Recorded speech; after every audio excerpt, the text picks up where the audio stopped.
everybody, welcome in. We are starting over, and here we go.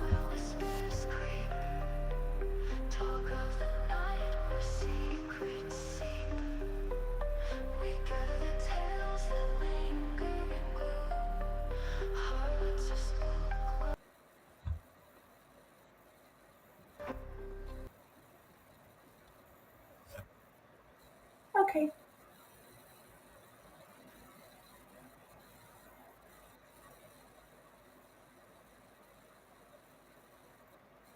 Okay, your turn. Welcome back to Harlots of Spook Tales, where we dive deep into the shadows and explore all things spooky. That's right, Monica. Tonight we are venturing into the most chilling and thought provoking topics of all life after death. What happens when we take our final breath? Is there a realm beyond this one, or do we simply fade into nothingness? Question We mark. want to hear from you, all of y'all beloved listeners. What are your thoughts on the afterlife? Do you believe in ghosts, reincarnation, or perhaps something even more terrifying? Tonight we'll share our own opinions and experiences that might just send shivers down your spine. And before we dive in, we want to take a moment to send our love and support to our dear co-host Carly, who is on temporary leave. Please Yes. keep her in your thoughts, prayers, magic, and good vibes as she navigates this time. We miss her spooky spirit. Yes, get better soon. So Mhm. grab your favorite blanket, preferably the one that's not thin because it might be chilly, and then settle in for an evening filled with spine tingling tales and eerie discussions. Whether you're skeptic or believer, tonight's episode promises to both be scary and enlightening. So dim the lights, turn up the volume, and let's embark on this haunting journey together. And I do see some comments here. What's up? What's up? I'm going to share out a little bit. We don't really have, we're just, okay, so I have some questions. And I kind of want, and I also have some stories. And I can actually start with a story here. You know what? Are we even on the channels? Yes, we are. What's going on? Okay, here we go. What is going on?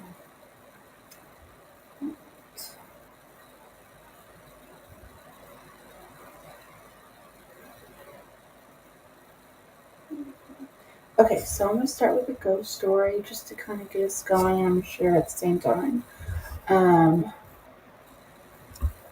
okay, so a lot of these came from like Reddit, Quora. This one was like super popular. So this is a guy that was, or maybe someone. Anyways, their story says, my great uncle passed away in 2008, around May or June of this year. I had a dream in which he returned. He came into my room. My family was in, and we were all hugging and crying over him. He told me he loved me, even though it was a dream. It felt very real. I felt genuine emotion, and it felt like something was putting pressure on me like a hug. I woke up because of the pressure. Now, I normally lay on my stomach. I say this because I woke up on my back and saw a mist at the foot of my bed. After 30 seconds of staring at this, mo- at most, it vanished.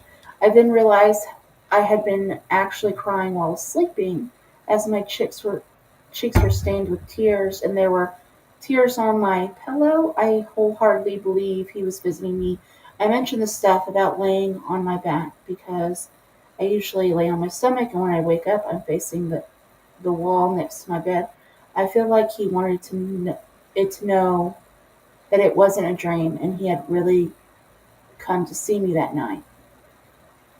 So, have y'all ever had like something like that happen where you had a dream of a loved one after they passed that it felt pretty real?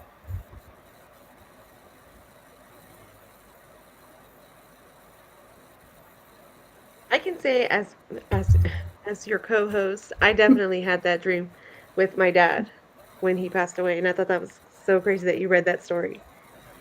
Oh, it's Like you like, hear so many mhm. things about people seeing things in dreams about like oh loved ones passing. Some people don't get it. And one thing I can say is like some people get that dream and some people don't. I just happened Yeah. to be my dad's best friend, and I I don't think I could cope in the moment when everything was going on with the funeral, so I just kind of numbed myself Yeah. and went through the motions of life, like doing the funeral, the burial, all that things. And then I want to say like 4 days after the funeral, I just remember being so tired from traveling back and forth. I was finally finished with the funeral and I was gonna rest at home, like kids were just hanging out. Well, we all went Yeah. I crashed out, and I remember having the same exact situation. I saw my dad in my dream, and then I woke up because I was drenched in my face with his sweat, and I couldn't. I guess my brain couldn't process it while I was awake, because while I was asleep, my brain processed the death of my father. And then I just happened to see him in my dream, and it's crazy because he was at my other grandma's house, and he was with her, and he was like using the door. He was using the back screen door, like if he was gonna like go out to the backyard, and he was like, "What's the matter, Monica?" And I was like, "What?" I was confused because he was at my other grandma's house, and I'm like, "He's trying to tell me that I see my dad," and I just remember right time I dream and waking up full of like this water on my face. And then when I Yeah. woke up from all that water in my face, I was like, "Oh my god, I'm really crying. Oh my god, I just saw my dad. Oh my god, he's dead." And then, the waterworks came, but Yeah. definitely one of those things where not everybody gets those dreams, but um, I have heard some people get them, some people don't. I think sometimes, because I'm a spiritual person too, you know that. I think Yeah. sometimes when our natural brain will shut down for us to serve and go into survival mode. I think when we're asleep, we're not in control of anything because we're asleep. You know what I'm saying? Now Right. we have those moments where we have to, and when we're having nightmares, that's different. But I think in times like this, where your body finally actually gets rest, sometimes the brain will process your thoughts while you're sleeping, Yeah. and then you have these dreams of your loved ones coming to see you. And I can say I have one of my hands up for saying that, yeah, they do come to see us sometimes because it's part of our grieving process to get over the death of people. But Right. sometimes our body can't handle it physically, sometimes in the main time of its life, I guess. So when we fall asleep, sometimes I think just know that Yeah. they're okay. And then just physically, we all cry. Yep. Yeah. So it was like weird because like I had this coworker that I worked with. We were like really good friends, and I have been kept thinking, okay, I need to call her. I need to call her. Sometimes I get so busy and I just don't call people back. And I'm terrible at it. So I hadn't heard from her in like 2, 3 weeks. No, actually, it'd been way longer than that because I remember my friend Reagan had her on social media, and he was like, "Hey," because I had seen some kind of post about it. Anyways, I had a dream about her, and I was going like, I was in the car and I was driving, and she was on the other car coming this direction. What had happened is she had passed away like several months before, like several months. I remember, um, I when I seen that post, I was like, "That's so crazy," because I actually had a dream about her. Like I can't even put a timeline on it because it was a while back, but it was very interesting. So now, still, if I have a dream about somebody, I'm like always have to make sure they're still alive. I'm like, gosh, because you never know. You never know. Like I always tell people, Yeah. don't haunt me. Just show up in my dreams. Um, Speaking of which, I had a dream about you last night, Miss Monica, and it was Me? a scary dream. Yeah, I woke up at like 1:30 in the morning. I was, I don't know if I can explain the dream because it was so weird. But I put up my dream catchers, by the way, and I was, hi Jojo. I actually seen. I was telling Jojo. What was I telling Jojo? I was like, I just put my dream catchers up, and I wiped them down pretty good, but apparently some dust must have got on it somewhere, and I had a dream, something about. I know this has nothing to do with life after death, but I'm gonna tell you. We were in some house, and I seen you 3 times, and you kept showing me like, I wish my camera worked, because because I can't show you. You know how like say you're trying to create like a circle with your thumb and your finger, and Mm-hmm.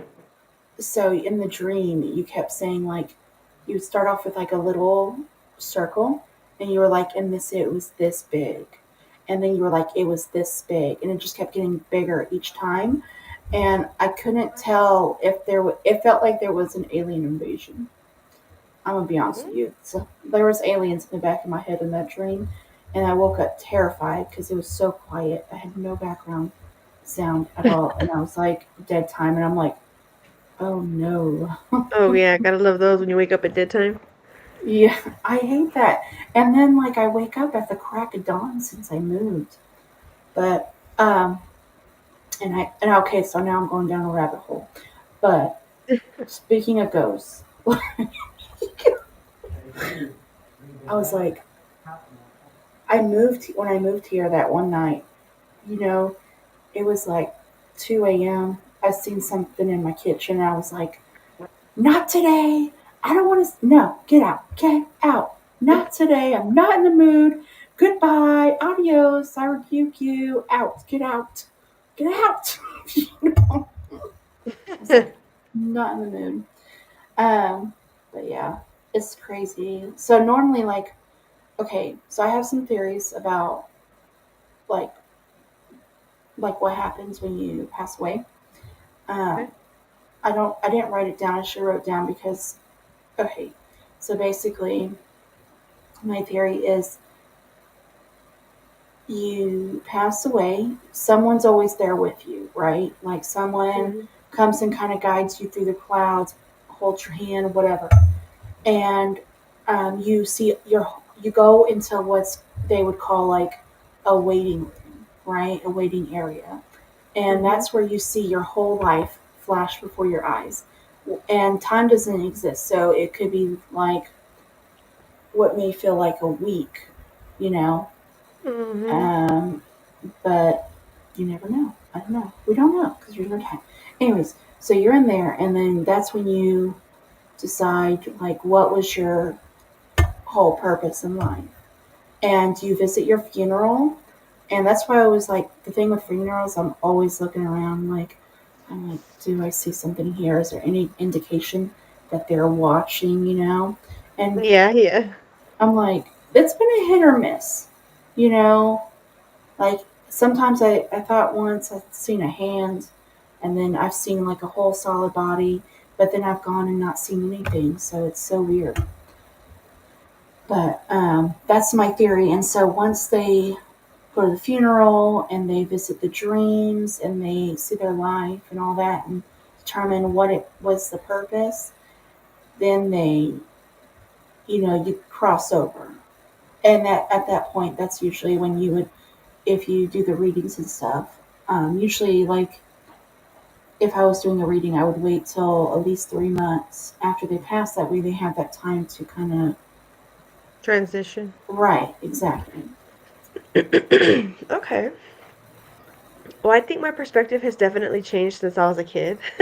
Yeah, Being somebody who was born with gifts, you kind of question lots of things, you know? yeah, Um, in the beginning, like I said, I just thought it was normal for people to see things that I saw, and then as my teen years started, um, I started to kind of like talk about what I saw, and people were confused.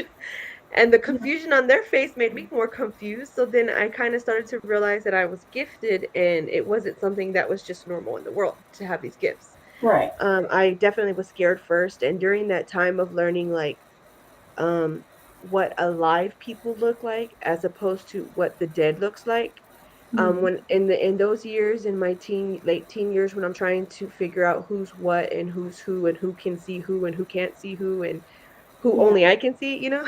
yeah, exactly. When I was going through that, I remember being scared of death, but because I didn't know what was on the beyond, right? Yeah, So for me, I was a teenager just dealing with gifts and trying to figure out, you know, for myself what other people can't see and what I shouldn't talk about to certain people who get scared about it. I was more scared, like, this is how I thought. I'm young. I don't know what happens because I mean, I still see people that don't, that are in a realm of time that I guess other people don't see, which would be called ghosts, you know? Right. And I'm thinking, okay, well, at that time when I was younger, I was scared of death because I was like, well, am I gonna breathe underground? Like, I don't even know why as a young kid, but I mean, that's natural for a young kid to think because now that I think about it, and I have my teenagers, and I talk to teens and things like that about certain things. A lot of these teenagers are scared of the same things I was scared of. They're like, "Well, what happens after death? Like, do Hmm. we just take the deep breath and don't breathe anymore, and then our body goes to the ground and we're stuck and we're suffocating, or like, we think Yeah, about all these that's things." yeah, like that's what I was like. That's the thing that terrifies me because I know like a lot of people believe that like when you pass away, nothing happens. Like it's just You're just nothing, black. You just yeah, and I and even that thought about terrifies that me. Yeah, and that was something I was really scared of because I was thinking, okay, if I close my eyes right now and go to sleep, what do I see? I see black and I see these different Hmm. colors, right? Not everybody sees colors when they close their eyes either, but I see colors. So I was thinking, well, what if I take the last breath and that's all I'm going to see for the rest of my life and I'm going to be stuck in a box looking at blackness? Yeah. So when I was younger, it was different.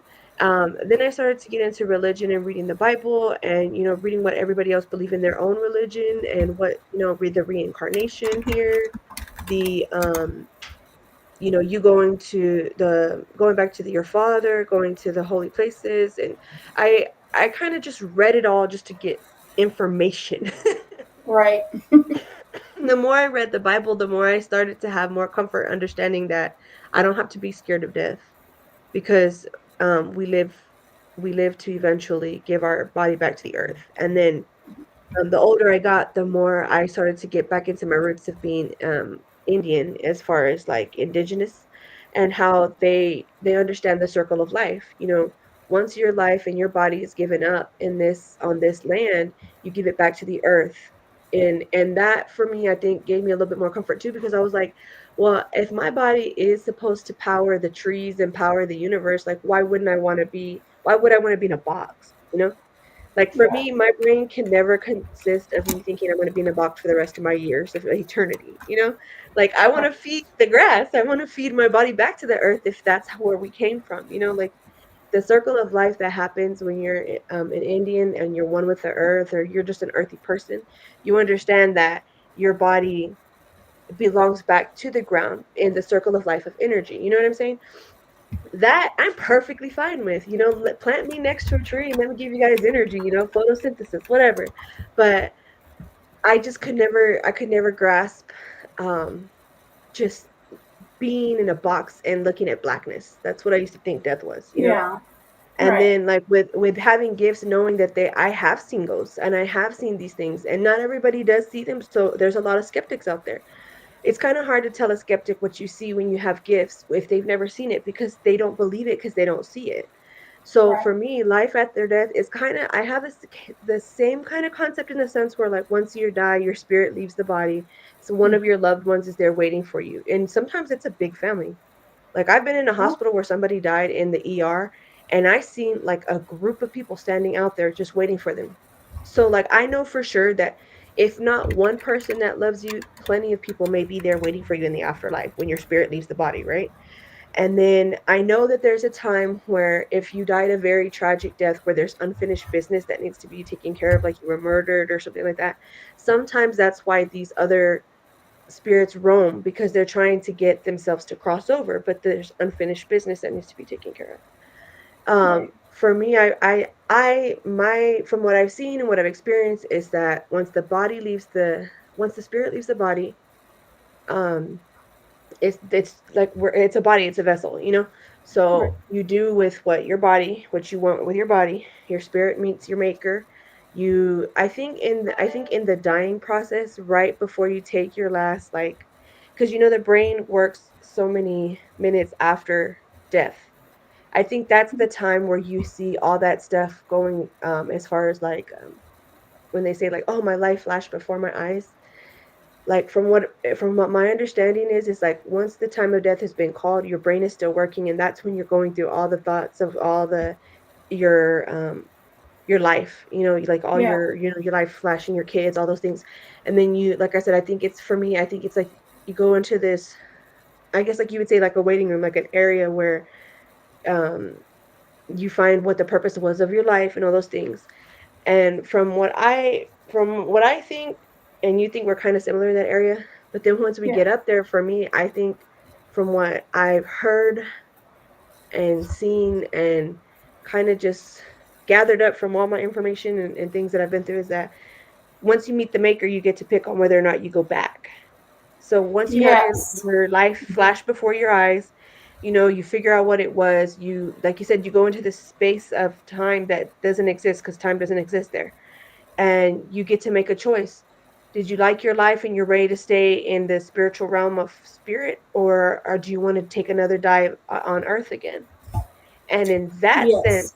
I have learned that if you make the choice to go back, you and your creator make up the plan, and how you're reincarnated is back through your family. So I know for sure that a lot of times when people make the choice to come back to the earth, they like to go back through the same bloodline. So somebody in the next generation will have them as a child. And that's how they come back. I have very rarely heard that it's um, a random who reincarnates themselves or who reincarnates. You know what I'm saying? Yes. See, So I because yeah, I definitely understand what you mean when you say like you got to have that meeting. yeah, and that's kind of That's my like theory. That's kind of just what I've gathered just of people who have had life after death experiences. Me just being one of those people who've learned, and actually when I have having these gifts, sometimes people say, "Oh, you talk to the dead or you do this." I never wanted to talk to the dead, but sometimes when the dead knows that you can see them, they just want you to know oh their whole life story. yeah, I mean And I've had so many listen, they different bother you ones. until you hear it. So, I've had the, I mean, sometimes you get them where they like to hide. You know, oh god, yeah, the those I hate the peekaboos. I call them the peekaboos. I hate the peekaboos. Um, and then you have some that are just like, oh, you can see me. You can see me. I see you. I see that you see me. I know you're not looking at the wall. You rolled your eyes. I definitely know you saw You me. You, know. you Yeah, know. yeah. So, okay, so I want to bring everybody up here in about like 5 minutes or so, if y'all are interested, and I want to hear your thoughts and stories. I do have another story. He was kind of replying to that first one, and then I have some deep questions too. So, um, so he said, or she, this person said, "Wow, that was definitely a visit. They feel different to normal dreams, and you could just tell, hey, I had, so he had a similar one about my pop. I had been going through a particularly hard patch, and my grief was just so overwhelming. One day, I had a massive, angry breakdown. Started cursing at him for dying and leaving me, and I was so emotional, screaming to nothing, asking, why did he leave me when I really need him right now?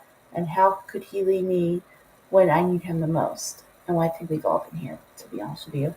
And that really silly stuff that makes it just grief makes you do it. Okay. Anyway, so he came to me in a dream that night. His sister, who came and found me in the dream, and said he was there needing me to come to him. So she led me on this huge trek over mountains, across streams, and up and downhill until we came to this house. I went in. There he was, sitting there looking radiant and smiling at me. In the dream, I was breaking down and hugging him and telling him, I'm so sorry, I love him and I miss him every day. It was strange because he didn't speak, he just held me, and I kind of knew in my head that he was saying without him using words. When it came to the end of the visit, I was like, no, how can I get to you again? I can't remember the way here. And I heard him say in my head, I'll always be here for you. I'm never not here. Whenever you need me, I'll always be right here. And he put his hand on my chest, over my heart. I woke up and I had been crying my eyes out and was still crying when I woke up. That is exactly what my nan used to tell me when I was a little girl, and I didn't understand that he was gone. She would tell me that, and he would always be in my heart. That was a little deep, When but people say that they're written on their hearts, I find that to be a very understanding understatement sometimes. Yes. Because the first time I ever heard that lingo was in the Bible when it says, "Write my scriptures on the tablet of your heart," right? Mm-hmm. But I don't think people realize how important their words and how important they are to people, to us as people in their life, because sometimes people will leave a little bit of themselves with you, and that you don't see it until death happens, and then they would have written a piece of them on your heart to keep with you. So in Yeah. those moments when they did pass, I see that. I think it's been 6 years since my best friend passed away, which is my dad, right? And I still see him written everywhere. Like, Um, people don't know that they write in our souls sometimes. yes. Just being there for us, just comforting us in a moment and things like that. And once somebody passes away that we care about, or somebody that was really close to us, we start to see that person in other people around us. Even if it was just from a lesson that they learned, a good word that they said, or something that was kind of like a catchy phrase that they used. Because I can Yeah. definitely see other people written on other people sometimes. Yes. I like that. I like the way that she explained that part. Yeah, that was like, I was like, oh no, I want to cry. Thanks a lot. You're getting us so deep. No, but I think that's something I'm so glad we got to talk about today, because sometimes people who are hard on themselves get really down on themselves, Mhm. and they don't realize how many people that they've helped just by being a good person, Yeah, just by exactly. smiling at the person who was having a bad day. Yeah, it's like, I think and may not everybody agree with this. I think we all have a purpose. I think there's a reason why we're here. I think sometimes, like I heard someone say not long ago, sometimes we don't finish like our job. What's it called? Like our main thing, like our job. Like, you Our come, assignment. our purpose or assignment, Yeah. yeah.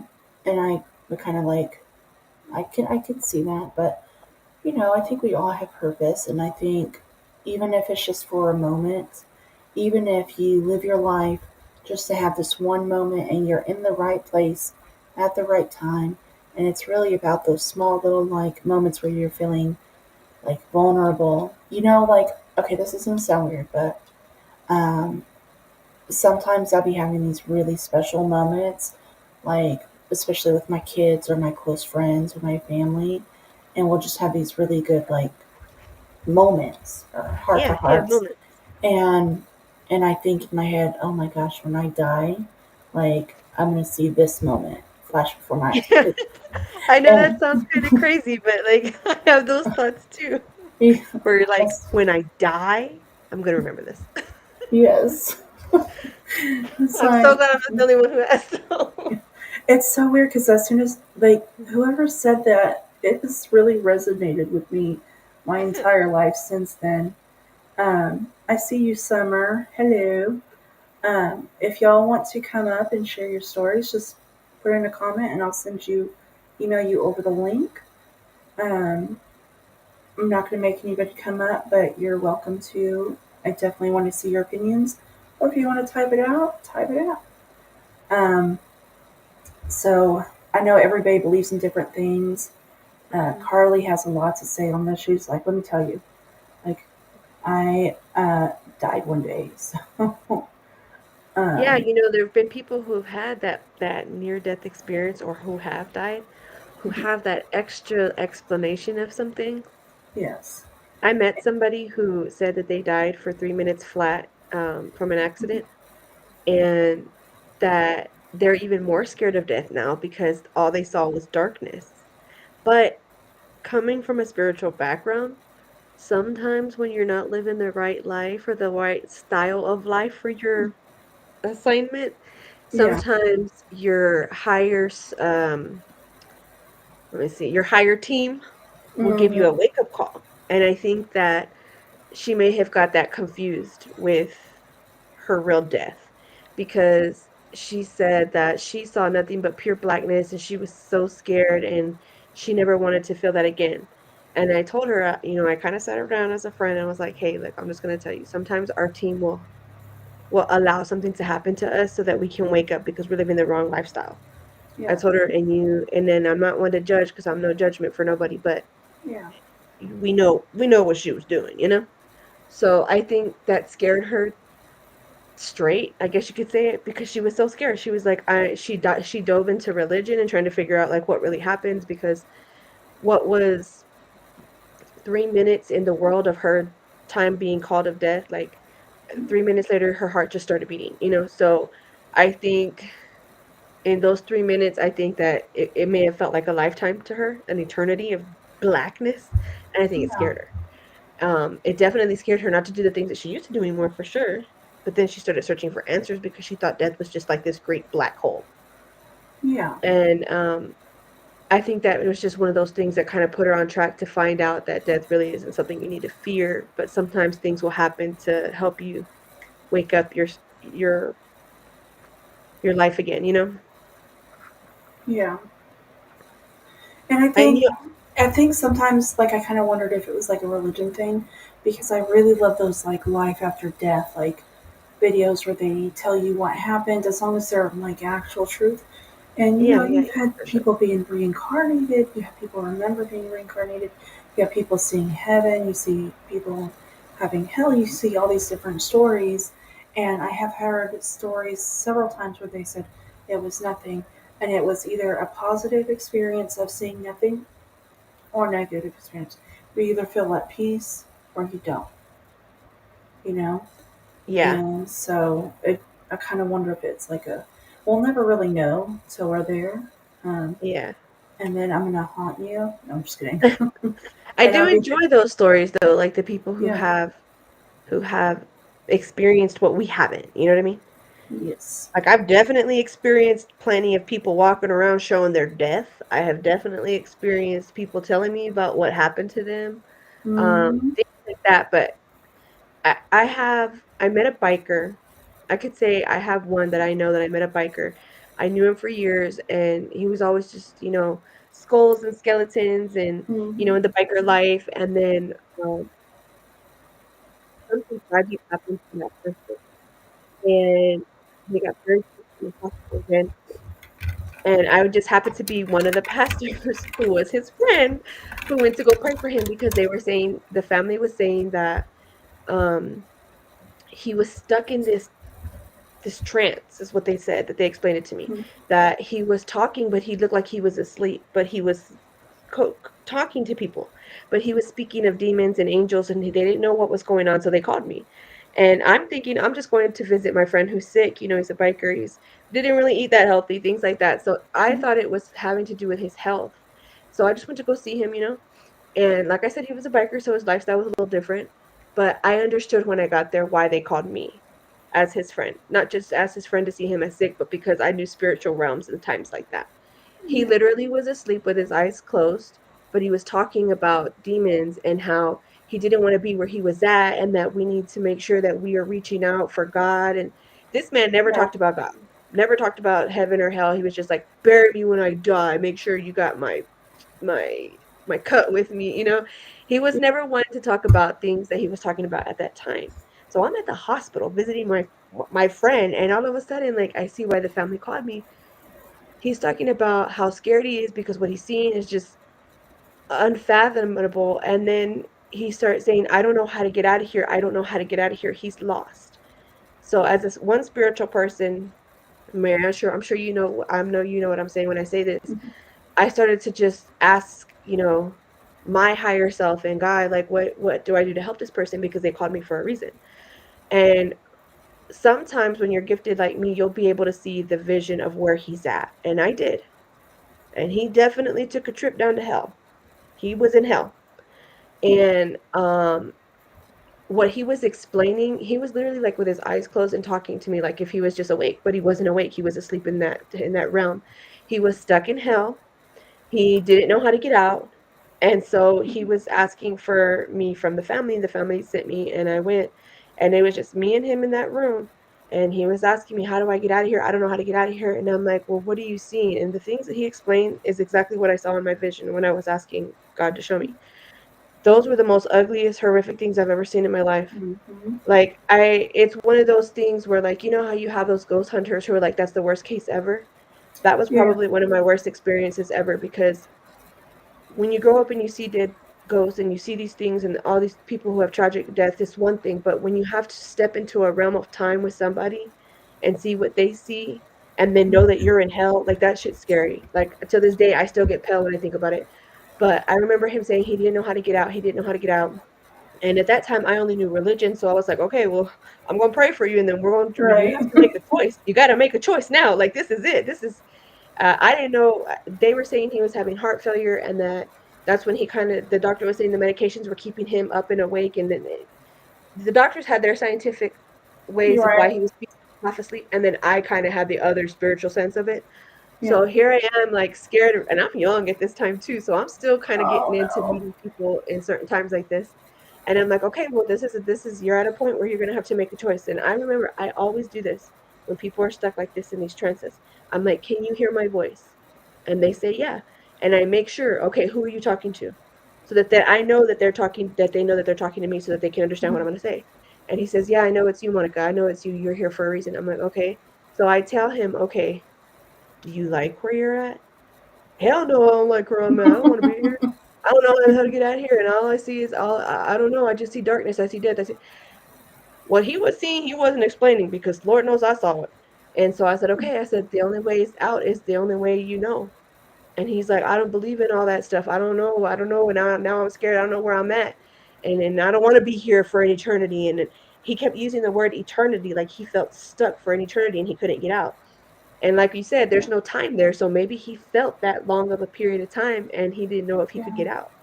So the first thing I said was, okay, I know this sounds really crazy, but have you ever asked God to be your number one priority, your helper, your everything, And because I Yeah. don't really like to say, have you ever let God be your Lord and Savior? I don't like to say it like that, because some people, it's such a cliche the way people say it and they don't take it serious. So I asked him, have you ever asked God for help? Have you ever asked him to be your number one, to help you with everything that you do?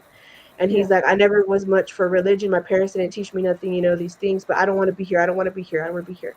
I said, okay, well, you trust me. I'm your friend. I've known you for years. He's like, yeah, yeah, of course.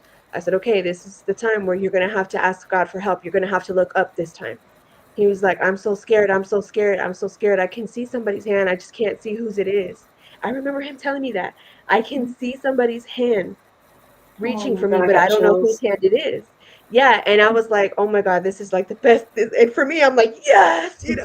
So I'm like, okay. I was like, I'm just gonna pray for you, okay, and we're gonna try to get you out of here, because I'm still young at the time. I barely know what I'm doing, but I think I know what I'm doing. Mm-hmm. And he's like, okay, okay, okay. So I start praying for him and just asking God to forgive him. I'm like, I told him, do you renounce all the bad things you've done? Do you really want forgiveness? And at that time, he's so scared. He's saying yes and everything. I'm like, okay, so now it's time for you to repeat after me. And I was like, God help me, God help me. And he repeats after me. I'm like, God help me, forgive me for the things that I've done, forgive me for doing things I didn't know I was doing. Help me get out of this situation. Help me get out of hell, because I don't want to be here for an eternity. And I'll do everything that you ask. I just pretty much just asked him to repent and ask God for help, in the most Right. layman words that I could get him to do. And then all of a sudden, I just remember him like reaching high, like, and I'm scared because I'm like, Yeah. he reaches high and he's like, oh my God, it feels like cold rain. He's like, I feel like, oh my God, it's just like cold. He went from completely scared to asking God for help to explain to me what he felt was a cold rain on him, but that it was magical. He's like, it's like cold rain, but like magical. And I'm like, this biker Oh. ass guy is speaking about how he's coming into his deliverance. And I'm just Yeah. like, I'm in awe. But I'm grateful. And then all of a sudden, he passes out. Like as soon as he's telling me this moment, he just passes out on the bed. And I'm like, I don't see his heart rate changing or nothing. The nurse is coming in, is he okay? And I was like, yeah, he just stopped talking. So I sat there and then I called his mom in and I just told her what happened, and she starts crying and saying maybe this is his, deliverance, maybe this is what happened. I'm like, I'm just gonna wait until he wakes up. So I stayed there in the room while people were coming in, saying hi, checking whatever, just going and Yeah. visiting. and I'm waiting for him to wake up because I want to Right. know Oh, if we he want the remembers tea. anything. What's going on? Yeah, and he wakes up about 6 hours later. I want to say like almost near time for everybody to get out, and he's just like looking around, and I'm there in the corner, just quiet. His mom, his family, everybody's there. They're like, "Hey, how are you feeling?" And he's like, "Good." And then he looks at me, and I look at him, and I smile, and I'm like, "Hey, I came to see. How you doing?" He was like, "Everybody get out." Oh, And then I'm like, "Oh my God, I'm in trouble." I just pick up my stuff, and he's like, "No, you stay." And I'm like, "Okay." He goes, "Mom, you stay too." And I'm like, "Okay." I'm thinking I'm in trouble. I'm yeah. because he was so serious. Everybody leaves it. It's me and his mom. He goes, "Mom, were you in the room?" And she's like, "What do you mean?" He's like, "Were you in the room when I was talking to Miss Monica?" And she's like, "No, but we let her in. Is everything okay?"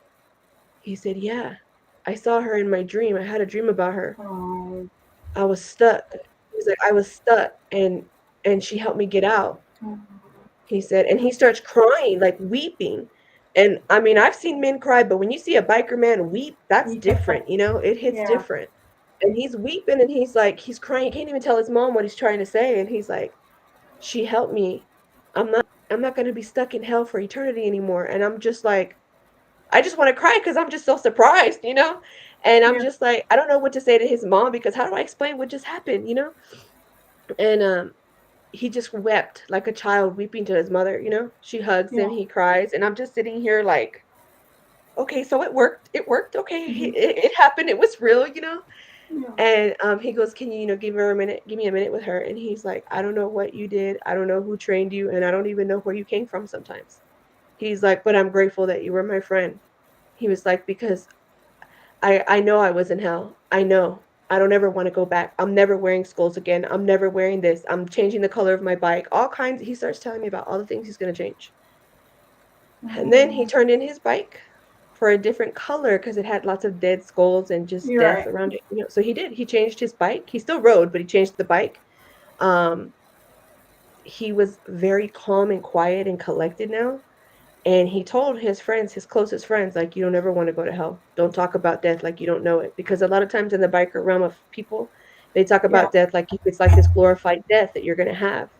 And he's Yeah. like, you don't know what it's like to go where I've been. Don't talk things like that. Like people noticed at that time of his almost near death experience, like changed him for forever. Years later, he Yeah. passes away from like cardiac arrest. But like in that moment, like I think that was one of the ones that caught me forever in my soul because I was like, this biker dude used to have all these rings of just death and Yeah. like what you would think a biker would be like. And to see Yeah. him weep and to see him like ask for help and then the family have no idea what to do. So they called me in just because they know that I have some type of spiritual background and he knew me and I'm just like to be the person that helped him get to that point to understand that, you don't want to Mhm. be in hell for eternity. Like that's completely that's the part of the pastor's walk that I can say that I appreciate the most, that type of help. You have people who help people get over to the other side in spirit, sometimes when they're Yeah. stuck on earth. And then you have people like who get to do this part of it. And it's not easy sometimes. Like, do you really want to step in the time of hell with him? You know what I mean? I Yeah. was not prepared to see what I saw that he was seeing in his dreams. Oh my And gosh. Yeah. this Like I can happened only to me, that's imagine. what I Like remember. I had the. I don't. Well, you remember? It was like. Well, okay. First of all, I'm gonna say, like, when you watch Harry Potter. Sorry to take it on a lighter note.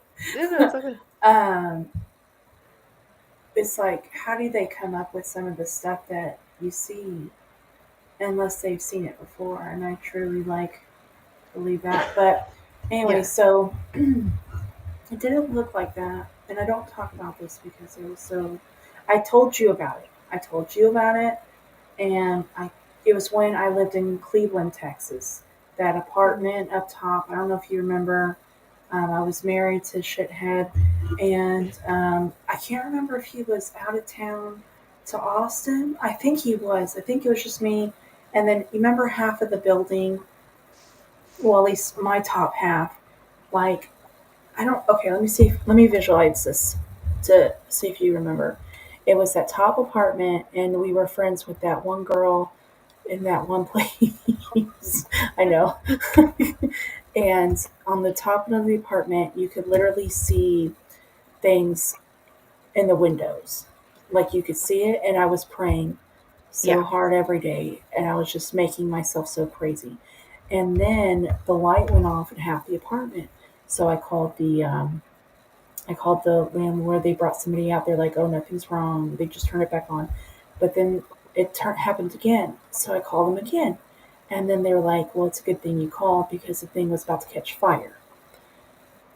I remember Yeah, that. yeah, that one was horrible. But anyway, so that same apartment, I had this dream, and I wasn't on my back. And the thing about being on your back is sometimes they say it's more common for you to have um, not nightmares, but what's the other one called?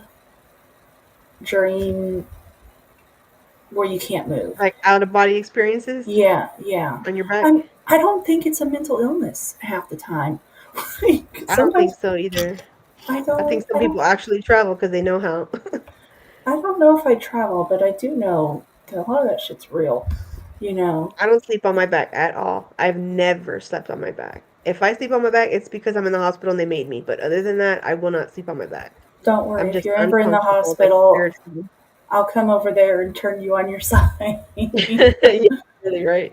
So, oh, I just got a gush of wind in the house that freaked me out. Okay, so I was laying on my side, and I was on my right side, and I was dreaming that I don't want to tell you what I saw because it was horrible, and I won't tell you.